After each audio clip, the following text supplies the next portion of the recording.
In this lecture, we are going to finish the second half of the urinary system and then begin chapter 25, the first part of chapter 25, talking about the fluid balance. So in the last lecture, we went through the overall structure of kidney and nephron and talk about then also the reabsorption, right? We said, well, the filtration, we have actually our kidney generate about 180 liters of filtrate each day. So that's how much, fluid is going to be filtered out of blood each day. But definitely we're not going to, pee out 180 liters each day. So most of that filtrate is reabsorbed, right? We talk about the reabsorption mainly happens, what are the substances get reabsorbed? Where does it happen? Where does the regulated, portion of the reabsorption happens, right? So now we are going to see talk about a special structure, a special kind of mechanism our kidney use to reabsorb large amount of water, especially water, pull the water back in to the blood, right? So because that's making up the bulk of that 180 liter of filtrate generated. So this is actually predominantly done by this structure, by this kind of gradient. There's a concentration gradient in terms of the solutes, right? That exists in the kidney from the cortex.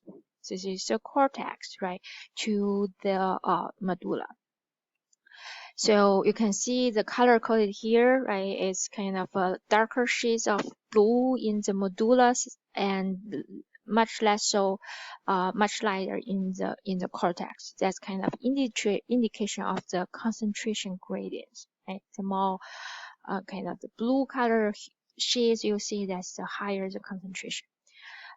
If you remember the collecting ducts and tubules and ducts mainly travel right after the urine. After the fluid comes out of the distal DCT is going to be collected by the collecting tubule and collecting ducts, which going to basically going towards deeper into the medulla.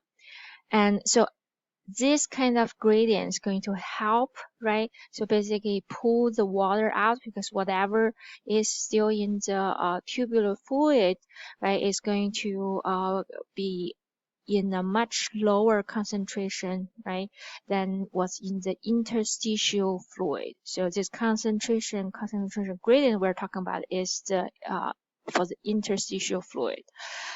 So that's difference in the osmotic basically pressure is going to pull the water out from those collecting tubule and collecting ducts. So then it is going to be reabsorbed into the blood. Okay, so then how does this gradient, is established? What participates in those setting up those gradients? It's really the nephron loop showing you here, right? Also shows here the vasa recta. And the third thing is the urea recycling. We wouldn't get into too much details about it. We just do not have time to cover that.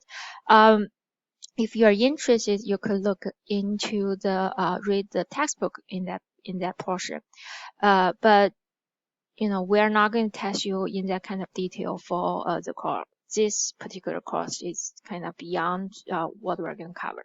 But you do need to know what are the structures, right, and the mechanism used to establish this concentration gradient. That you have to know. Those are the three things. And in addition, right, in order for that, the water reabsorption, you actually need a normal function of ADH, which is antidiuretic hormone that's secreted by your adrenal gland. And we're going to talk about more on the hormonal regulation a little bit later. But so the ADH functions to reabsorb water, right? Without ADH function, so you set up the gradient, right? But you still have to have the ADH, basal level of ADH to be able to reabsorb water. Without the ADH, you are going to end up losing a large amount of water in the urine. So ADH is really important for the water reabsorption.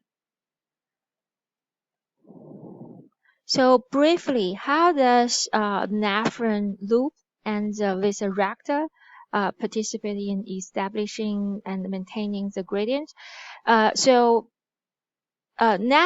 especially participates in establishing this concentration gradient, and it does so by this countercurrent multiplier, being a countercurrent multiplier. So, and it uses, this positive feedback. Okay, so this is how it goes. The tubular fluid is going to flow from the PCT right into the nephron tube. And the first descending limb of the nephron tube is only permeable to water. So the salt cannot cannot move out. So this is similar, this kind of membrane is similar to the semi-soluble, semi-permeable membrane we're used to, right? Permeable only to water. And so that means basically when you is going deeper into the medullary part, right? So this is nephron going deeper into the medulla, and it's facing higher concentration, and then you actually have the water move out because the membrane cannot, the salt cannot move out of those descending limb. So water is going to move out, and so the tubular fluid is becoming more and more concentrated at the very bottom, at the turn of the nephron loop, right? And then it's going to go through the ascending limb. And what's interesting about this part is the permeability in the ascending loop is actually impermeable to water. The opposite of this side is permeable only to salt. So, and the way it's moving is also moving from the most concentrated, area, right, the medulla area, towards the less concentrated area, right? So towards the cortex, and so it's facing basically more and more kind of diluted interstitial fluid. So next to the tubule. The result is then the salt, the loop was in the tubular fluid, then becomes more concentrated, right? Then the is still more concentrated than the interstitial fluid, and is permeable. This membrane is permeable to salt, so the salt moves out. And so the further it goes, less salt is going to move out because the interstitial fluid is less concentrated, right? So you have more salt move out at the bottom, right, half, than the less salt move out over here. So if you do this, there's constantly tubular fluid flowing, and you have the water pull out, right, and they are at different, and the salt pull out on this side, then they're pulling out different amount of salt in the medulla region than in the cortex region. So you establish the concentration gradient through the positive feedback, right? The more salt you move out of the tubule, here the more concentrated here, so it's kind of maintained that way. Established that way. And the vasa recta, which is the blood vessel capillary, right? The blood capillary travel right next to the nephron loop, actually have the blood movement in the opposite direction. So the tubular fluid is moving this way, but the blood is moving counter current. So this is why it's called counter current, because the movement of the fluid and the water and the blood is counter in the opposite direction. So therefore it's a counter current. Right? For the nephron loop is mainly the multiplier establishing the gradient on the blood vessel size, the vessel rector size is really maintaining the gradient. As the blood vessel travel right next to the nephron loop, the is basically drawing in water from the interstitial fluid, right? Because right here is only coming out of the nephron tube loop into the interstitial fluid. All the salt and water has to be picked up, right, by the blood, and that's exactly what the vasa recta is doing. Pick up the reabsorbed salt and water, right, along the way. Well, if we look at the overall results, right, of the tubular fluid, once it comes out of the nephron loop, the osmotic pressure is significantly lower. So you have 100 milliosmol compared to 300 to begin with, right? The blood osmotic pressure stays about the same. So that means a lot of the salt end up deposit, right, in the medulla, in the interstitial fluid, and setting up this gradient, this concentration gradient, and is going to help the water reabsorption from the collecting tubule and duct. But along the way, some salt and water also is actually reabsorbed from the tubule, nephron tubule, from the tubular fluid. So we are going to actually talk about how the regulated, how the electrolyte and water reabsorption, right, happens in the kidney nephrons later. Together when we talk about the electron and water balance, is going to be in the next lecture. So we're going to move on, talk about, when the tubular fluid, get out of the nephron, right? At the end of the collecting ducts, it becomes urine. So what is urine, right? How the urine's what's the urine characteristics? So you kind of have to look at this and in your mind, maybe compare to what you know about blood on the filtrate, you will see the difference. Why, we generate urine, right? And why the urine production is essential for us to stay healthy and alive, right? So the urine we actually generate, right, about 1 to 2 liters per day. Of course, it's a product of filtered and processed blood plasma, because we started with blood plasma, right? It's made out of 95% water and 5% solid, so it's very concentrated, right?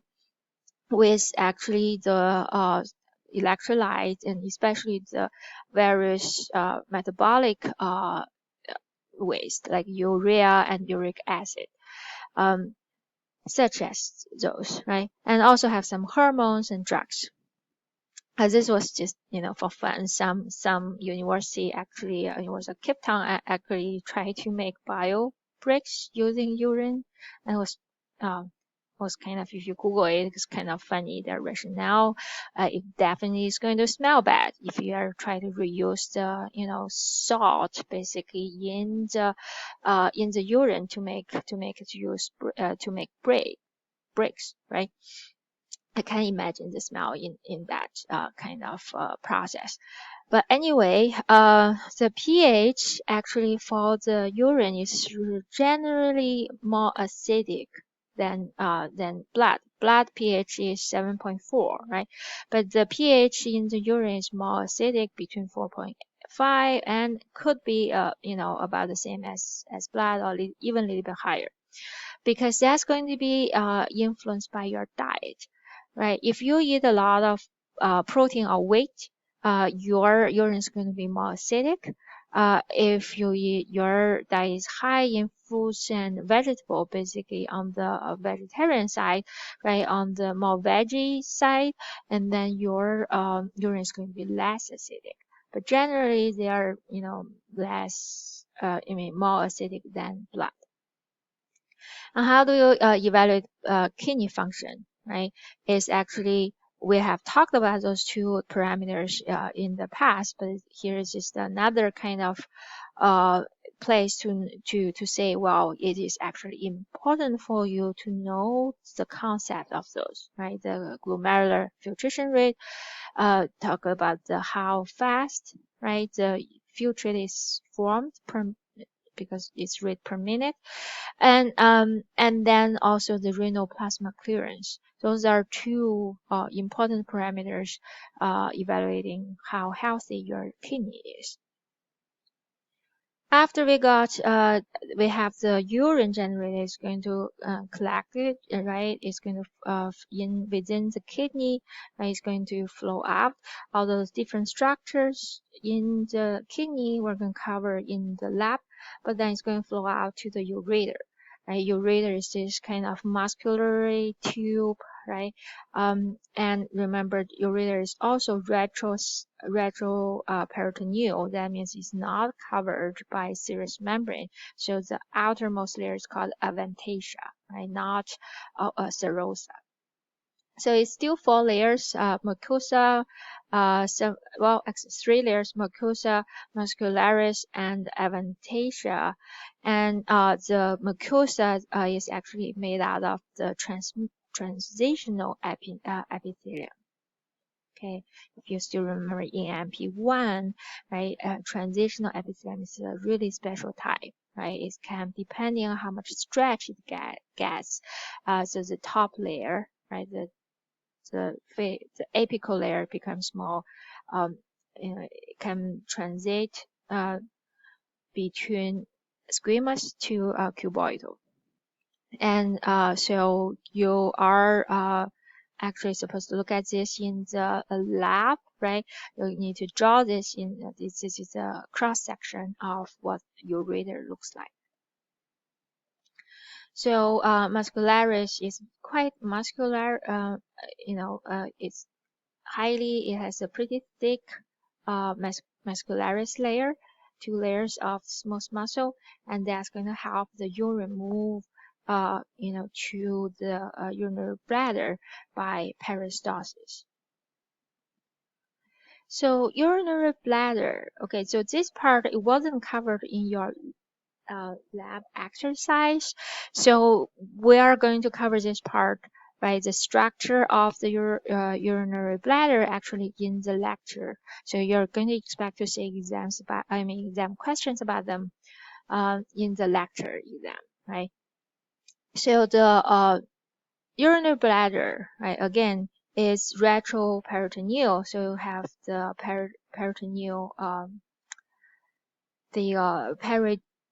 peritoneum, the membrane, right, only covering part of it, right? So it's outside of the peritoneum cavity. And so when the ureter comes in, you can see the ureter comes in, actually they emptied in the backside, posterior side of the urinary bladder. So that's the opening. And for the most part, right, the urinary bladder, inside of the urinary bladder are covered has those mucosa folds, like looks like this, right? So then when it can accommodate, basically when the bladder is full, it can have space to be expand.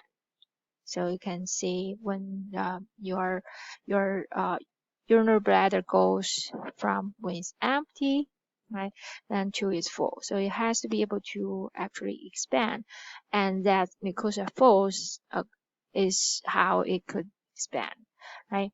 But then there is a smooth area, that's called trigon. So that's basically triangle area formed by the two ureter opening and the opening of the internal opening of the to the urethral, right? So that's the so this is the urethral and emptying the bladder to the outside, right? So between the exit and the two entrances, essentially. So this is a smooth area called trigon. You don't see mucosal folds in this area. And so there's a sphincter, right, in terms of the urethral. So it has an internal urethral sphincter that refers to the sphincter bordering the urinary bladder and the urethral. And it also have the external urethral bladder right here. And this is actually where this called in the urogenital diaphragm. We're going to see this better in the next diagram. But let's focus on the bladder itself. So it has actually also a pretty thick muscularis, and particularly in the case of bladder, it is also called the smooth muscle here is also called the trusser muscle. So it's actually not the skeletal muscle, it's a smooth muscle, but when you say the trusser muscle, it only refers to a special name for the smooth muscle surrounding, the controlling the urinary bladder. This is also in the lecture exam because wasn't listed on your exercise. So you can see how this is focused on the urethral. We have actually different urethral, right? When you compare female and male, the opening of the so the urethral in the female is much shorter, right? But in the males, the urethra goes through the whole length of the penis, so it's much longer. Therefore, the urethral actually have three parts in the male. So it has to go through this part. This is prostate glands, right? So the part is inside of the prostate gland is called prostatic urethral, and then the part it goes through the urogenital diaphragm. That's the part called membranous urethral. And the longest part of the urethral is called spongy urethral. That's the part it goes through. It goes through the penis. Why it's called spongy urethral is because it's surrounded by this kind of spongy body of the penis. So that's why it's called spongy urethral, right? So it's basically named after what's the tissue surrounding this part of the urethral. And the external, as we kind of alluded to, external urethral sphincter, right, is the part that's right next to the urethral, and is able to sphincter are the circular muscles that they can contract and control the opening of the urethral, right? In the male is and both in the male and female is actually right next to the urogenital diaphragm is where the urogenital diaphragm, where the urethra goes through the urogenital diaphragm. So it's right here, and it's the muscles that surrounding the urethral are the external sphincter, urethral sphincter. The internal one is at the intersection place, right between the urinary bladder and the urethra. So be familiar with, these names. Where is the internal and external urethral sphincters, right? We're going to see how they're going to play in terms of how we control, like when to empty our urinary bladder. Let's see how the urinary bladder is controlled, right? When it's going to relax, especially the detrusor muscles and the internal urinary sphincter, right? Is going to control uh, the storage, right? When the urinary bladder is kind of empty, right? It has low volume, detrusor muscle, smooth muscle relax, so the bladder is getting filled, right? And but when the bladder is be getting full, then the detrusor muscle is stretched. There's baroreceptors in the bladder that sense the stretchiness of the bladder wall and send the information to the micturition center that's in the pons, right? So then that's a reflex center, and that signal is going to go down to the bladder and basically relax the internal urinary sphincter. And at the same time, it's going to actually push, tell the detrusor muscle to contract. So that's how you are going to automatically empty, right, the bladder. And it's a reflex. That means it's not something we consciously are aware of. We don't have to think about it. It's automatically it's going to be automatically happening. But you are going to say, wait a minute, I can control when I empty my bladder, right? It's not only driven by reflex, because I don't wear a diaper. That means I'm potty trained. I can control. That's right. But this is actually the micturition reflex happens in us. But it's only driven the emptying of peeing in the untrained toddlers and the babies, because as we are potty trained, we have additional control actually of the external, right? We actually establish the control of the external urethral sphincter contracts. That's not under the control of the micturition center, right? It's actually under the control of somatic control. That means it's by the cortex. So as you can see here, right, the when we are potty trained, we basically learn how to control the external urethral sphincter based on the situation. We are only relaxing it when we are sitting in the potty, right? When we are on the toilet, right? We're in the bathroom, we're going to relax this. So that's how it's actually the emptying the urinary bladder is a combination of the micturition reflex, because we do not control the internal urethral, we do not consciously control the internal urethral sphincter, right? But we do control consciously the external urethral sphincter. So it's under the control of both. In addition, even though we cannot consciously control the detrusor muscle contract here, right? But when we are peeing, as adults, as potty trained ones, we can actually use, the maneuver, right? Remember that maneuver called Valsalva maneuver that actually increase your abdominal cavity pressure, right? We actually consciously can use that to help the, increase the pressure in the abdominal cavities pressure and facilitate the emptying of the urinary bladder. So that's how we actually, that's the two parts we can use, right?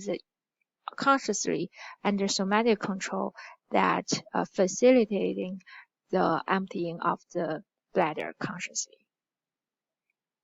So be familiar with this name, know what micturition reflex means? That's for only referring to the bladder, emptying the bladder. The reflex help you control the emptying the bladder, right?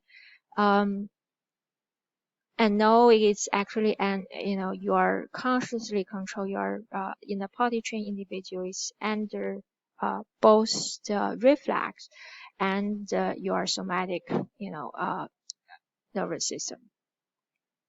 That should be enough for this part. So that's the end of chapter 24.